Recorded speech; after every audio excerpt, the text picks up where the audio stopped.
Então, quando a gente está falando que, né, a gente está indo do menos especializado para o mais especializado, a gente chama isso de referência. E do mais especializado para o menos especializado, isso é chamado de contra-referência. Então, esse fluxo, ele é importante, ele acontece, então a gente tem guias de encaminhamento que vai, né, de referência e contra-referência entre os níveis de atenção, entre os setores aí de saúde, né? E o importante é, a gente precisa, né, desse trabalho integralizado para que a gente consiga sempre saber onde que o meu usuário está, qual que é a demanda de saúde que ele está requerendo naquele momento. Quando ele termina, ele volta, né, referenciado então para a atenção primária, porque ali é que a gente tem um contato mais próximo do usuário. Então essa é a ideia do fluxo de referência e contra-referência. Aqui eu já falei um pouquinho, né, com vocês em outras aulas, mas é bom a gente sempre voltar que a estratégia de saúde de família, ela tem um território limitado, certo? Então, o que é esse território limitado? É um máximo de 4.000 pessoas.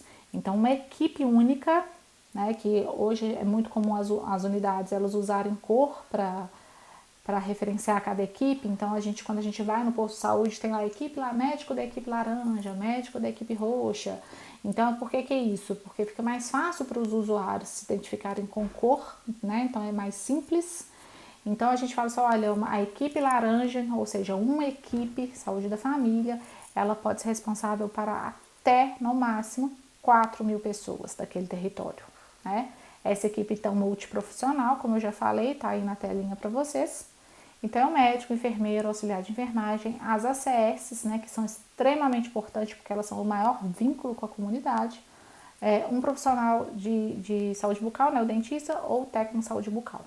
Essa é a nossa equipe multiprofissional, considerada então a equipe do Programa Saúde da Família. O número de ACS, né, das agentes comunitárias de saúde, ela tem que cobrir 100% da população cadastrada.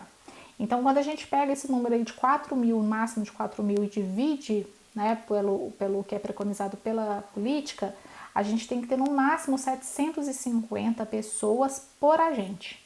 Então, numa equipe completa, a gente teria aí no máximo 12 ACS. Então, não pode passar que isso, mais que isso é necessário, então, uma segunda equipe saúde da família. Então, o que a gente vai gravar é essa referência. Cada ACS, no máximo 750 pessoas para ela ter vínculo.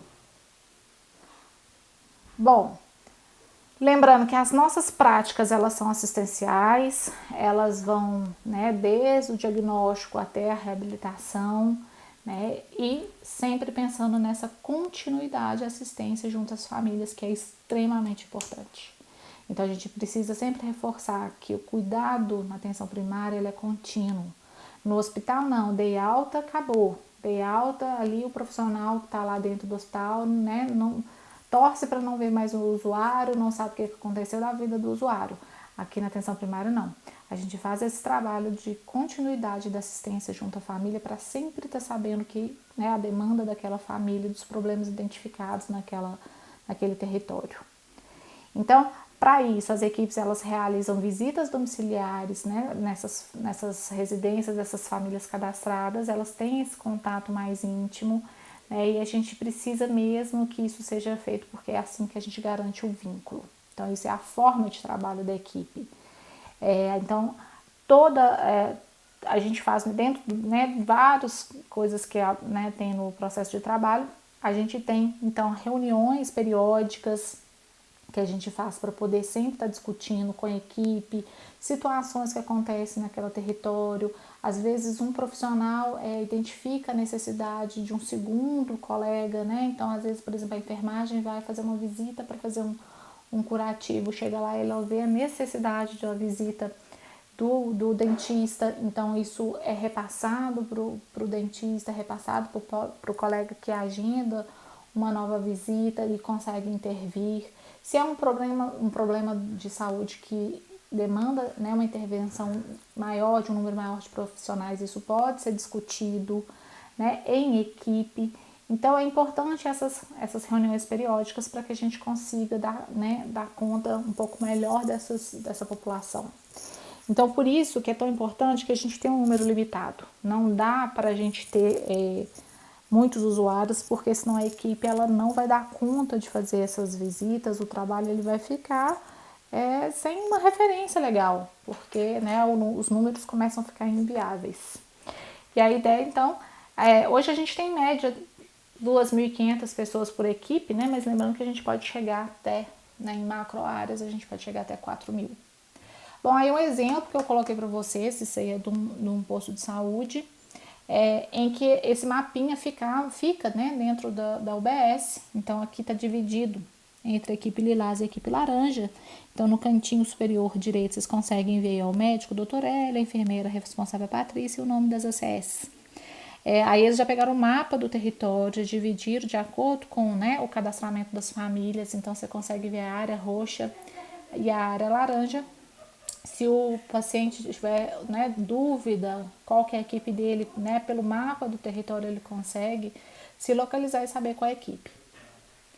O indivíduo consulta na equipe do outro? Não, porque cada equipe já tem a sua demanda.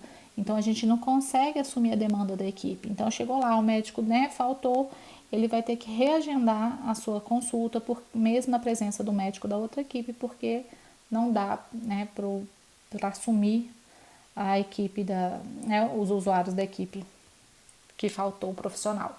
Então esse é só um exemplo né, que isso né, a gente faz para facilitar né, o usuário da identificação com a sua equipe. Bom, aqui também mostra um pouquinho também a evolução histórica das equipes de saúde da família. Então, né, lembrando que ela é uma política um pouco anterior, mas ela começou efetivamente a funcionar a partir de 94. Ela foi se expandindo no Brasil. Então, o último mapinha aí que a gente tem em torno de 2000, se eu não me engano, esse último é de 2010. Então, você vê que praticamente todo o território nacional ele tem equipe de saúde da família. Hoje, né, no nosso 2020, com certeza, né, a gente já tem praticamente 100% do território com equipe de saúde da família. Aqui eu mostro os números, então esses números são mais atualizados, eles são do IBGE de 2019. Ele traz, então, o número de equipes cadastradas no Ministério da Saúde, então aqui dividido por região, né, do país.